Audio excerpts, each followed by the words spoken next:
Hello guys, welcome back again. इस geography की छोटी सी वीडियो में जैसा कि आप थंबनेल देख सकते हो, यहाँ पे हम बात करेंगे ताप कटबंधों का प्रादेशिक वितरण। तो चलिए, मान लीजिए ये आपके एक ग्लोब है, ये हमारा प्लानेट है और ये आपका ग्लोब मान लीजिए से, यहाँ पर हमारा पृथ्वी है, ये ब्लू प्लानेट। ठीक है। अब यहाँ पे हम ग्लोब को मुख्यतः 7 ताप कटबंधों में आप बांट सकते हैं, जो कि निम्न प्रकार है। सबसे पहला जो आपका ताप कटबंध आता है, बिल्कुल जस्ट बीचों बीच, जो आपकी पृथ्वी को 2 भागों में विभाजित कर देता है। इससे ऊपर ऊपर वाला जो भाग आ जाता है उसे आप उत्तरी अक्षांश बोलेंगे, उत्तरी भाग बोलेंगे। ठीक है। अब ये जो रेखा है जो पृथ्वी को 2 भागों में विभाजित करती है, इसे 0 डिग्री भूमध्य रेखा कहते हैं, क्योंकि ये पृथ्वी को 2 भागों में बीच में से बांट रही है, इसलिए इसका नाम पड़ गया भूमध्य रेखा। तो ऊपर वाले अक्षांश उत्तरी अक्षांश कहलाएंगे, उत्तर की तरफ है, जबकि निचले वाले अक्षांश दक्षिणी अक्षांश कहलाते हैं, क्योंकि ये नीचे की तरफ आ जाते हैं। ठीक है बच्चों। अब देखिए, 0 डिग्री अक्षांश से ऊपर की तरफ जाओगे तो यहाँ पे आपके 5 डिग्री उत्तरी अक्षांश और 5 डिग्री दक्षिणी अक्षांश तक का जो एरिया है, ये 5 डिग्री ऊपर और 5 डिग्री नीचे, ये वाला जो अक्षांश है बीच में, इसे आप बोलेंगे, अलग नाम है इसका, इसे आप बोलते हैं विषुवत रेखीय प्रदेश या फिर भूमध्य रेखीय प्रदेश। अब देखिए, ये सबसे ज्यादा खास है क्योंकि सबसे ज्यादा जैव विविधता आपको पृथ्वी पे यही देखने को मिलती है, क्योंकि यहाँ पे सूर्य वर्ष भर लंबवत चमकता है। चाहे उत्तरायण हो चाहे दक्षिणायन स्थिति हो, हमेशा सूर्य की किरणें यहाँ पे लंबवत पड़ती हैं, जिसकी वजह से यहाँ पे वार्षिक तापांतर न्यून होता है, जबकि पूरे साल भर तापमान ज्यादा बना रहता है। देखिए, वार्षिक तापांतर कम होगा, जबकि तापांतर वार्षिक कम क्यों है? क्योंकि पूरी साल भर तापमान इसका ज्यादा बना हुआ है। ठीक है। तो यहाँ पे क्या होता है, जब ज्यादा टेम्परेचर पड़ रहा है तो बाष्पोत्सर्जन भी ज्यादा होता है।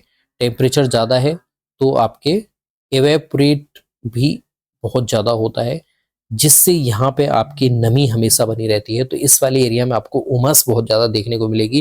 तो जितने भी जैव विविधता आपको देखने को मिलेगी वो 0 डिग्री भूमध्य रेखा के आसपास में मैंने हमेशा बताने की ट्राई की है। यहाँ पे आपको पृथ्वी के सर्वाधिक जैव विविधता देखने को मिलेगी। इससे ऊपर जब हम आ जाते हैं 5 डिग्री से ऊपर की तरफ 12 डिग्री और नीचे की तरफ भी 12 डिग्री वाला जो एरिया है, यानी कि 5 डिग्री उत्तरी अक्षांश से 12 डिग्री उत्तरी अक्षांश ऊपर और नीचे दक्षिणी अक्षांश में 5 डिग्री से 12 डिग्री, ये वाला जो एरिया है इसे हम बोलते हैं इंटर ट्रॉपिकल रीजन या फिर अंतरा उष्णीय कटिबंधीय प्रदेश। अंतरा उष्णीय कटिबंधीय प्रदेश। ठीक है। तो यहाँ पे क्या होगा, तापमान तो ज्यादातर उच्च बना रहता है, लेकिन गर्मी और शीत ऋतुओं के मध्य में आराम से आप अंतर कर सकते हैं। एक मौसम ऐसा आएगा जब बहुत ज्यादा गर्मी पड़ेगी और एक ऐसा मौसम आएगा जब आपकी गर्मी बहुत कम हो जाएगी, आपको ठंड का एहसास होने लग जाएगा। अब इतनी भी ठंड नहीं पड़ेगी, लेकिन आपको गर्मी और सर्दी का जो एहसास है वो यहाँ पे अंतर विशिष्ट रूप से देखने को मिलेगा। तो इसे हम बोलते हैं अंतरा उष्णीय कटिबंधीय प्रदेश। अब इससे ऊपर जब हम आते हैं, जब आप 12 डिग्री से 25 डिग्री की ओर बढ़ते हैं, चाहे वो दक्षिणी अक्षांश हो चाहे वो उत्तरी अक्षांश हो, कलर दूसरा ले लेते हैं, इसे आप बोलते हैं उष्ण कटिबंधीय प्रदेश।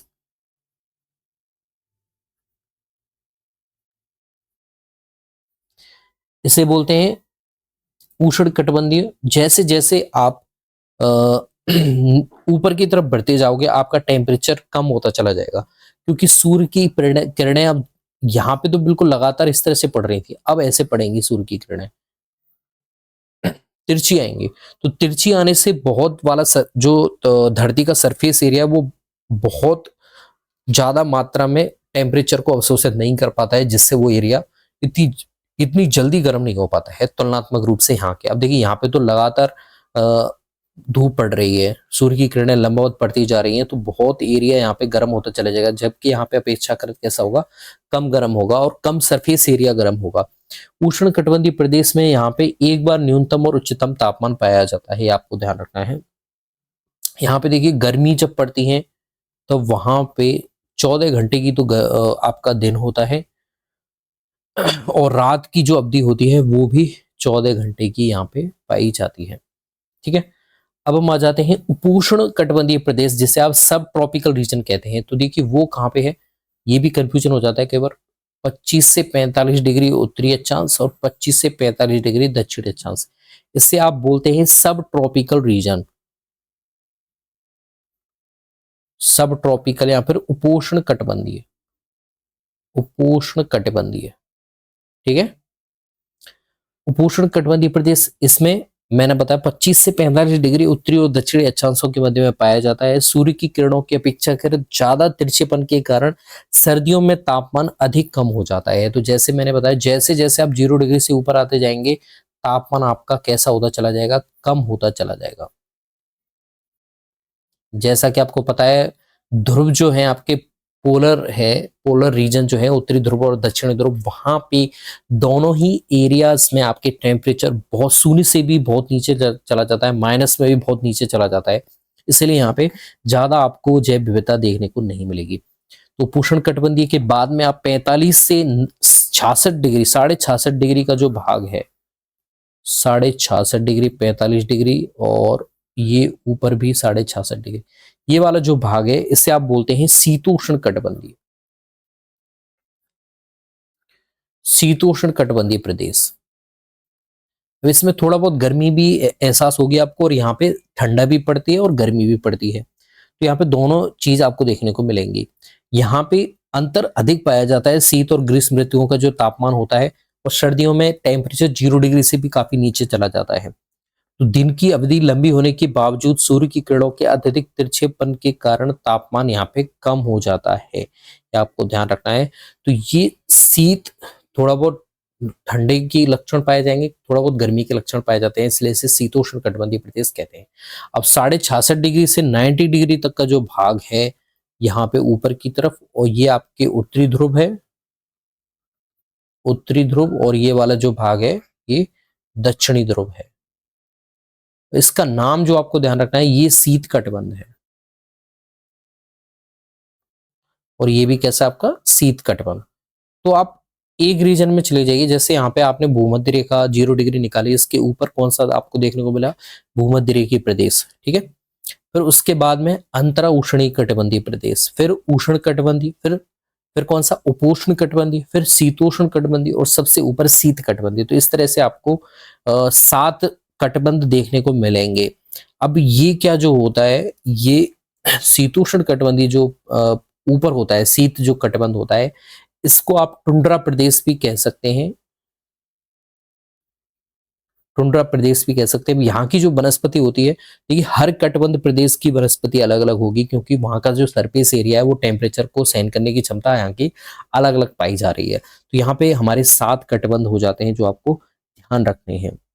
ठीक है, अब जैसे भविष्य में जैसे जैसे आपको बताया जाता है कि जैसे ग्रीन हाउस गैसें बढ़ रही हैं, टेम्परेचर बढ़ता जा रहा है, तो यहाँ पे जो बर्फ पाई जाती है, टुंड्रा प्रदेश यानी शीत जो कटिबंध है, वो उसमें ज्यादातर आपकी बर्फ की परतें जमी हुई हैं। अगर पानी के रूप में पाया जा रहा है तो ग्लेशियर की फॉर्म में पाया जाता है।